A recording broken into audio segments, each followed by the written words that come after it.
Good morning, everyone. Happy Friday. Welcome to another devotional. Today, I want to read all of Psalm 136, which I'm sure you're familiar with. And if it's not coming to mind right away, once I start reading it, you will be. It's a very repetitive psalm, which is why I love it, because I just love when God repeats himself. Because it means it's important and that we need to take notice of it. And it's just like constant reminders, because we as human beings are so forgetful, and God knows that. So he knows that he needs to say things over and over again. So I just encourage you to close your eyes, just sit back, relax, and just reflect on these words and think about how they apply to your life. And I'll talk a little bit more about that afterwards. But first, I'm just going to read the whole psalm here. Give thanks to the Lord, for he is good. His love endures forever. Give thanks to the God of gods. His love endures forever.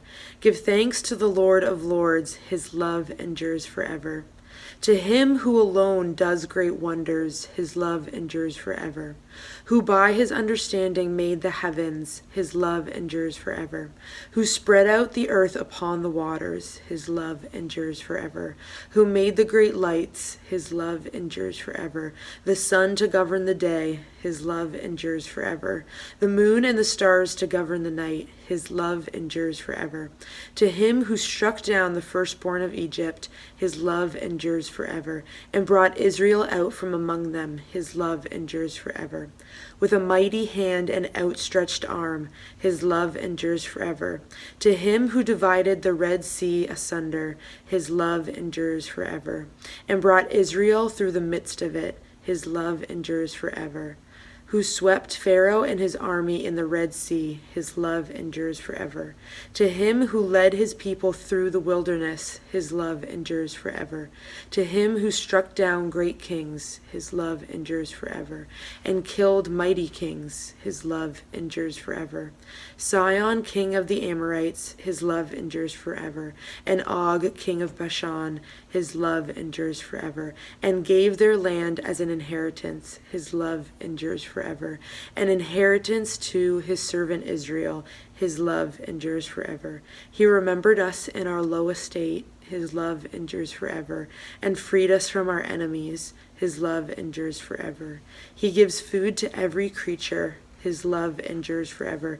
Give thanks to the God of heaven, his love endures forever. I just love that psalm so much, and it's just a repetitive reminder that his love endures forever. And what I love is that it goes through the history of Israel, and it's a reminder to them of how his love endures forever. Like, it's a practical, he's giving examples of how God's love endures forever. And so I was doing a Bible study a while back, and they came up with this cool idea where we kind of rewrite this psalm for ourselves, but replace it with things that God has done in our life, and then intertwine it with his love endures forever. And so the beginning of this psalm obviously applies to us because it's talking about how God created the world and we would not be here without that. But then when it gets into the portion about Israel, we can put our own trials that we have endured through Christ in there, and just talk about how he has brought us out of our own Egypts. I like to think of everyone has their own Egypt. Everyone has something that they've been enslaved to or a trial that they've gone through. And God brings us out of that in the same way that God brought the Israelites out of Egypt.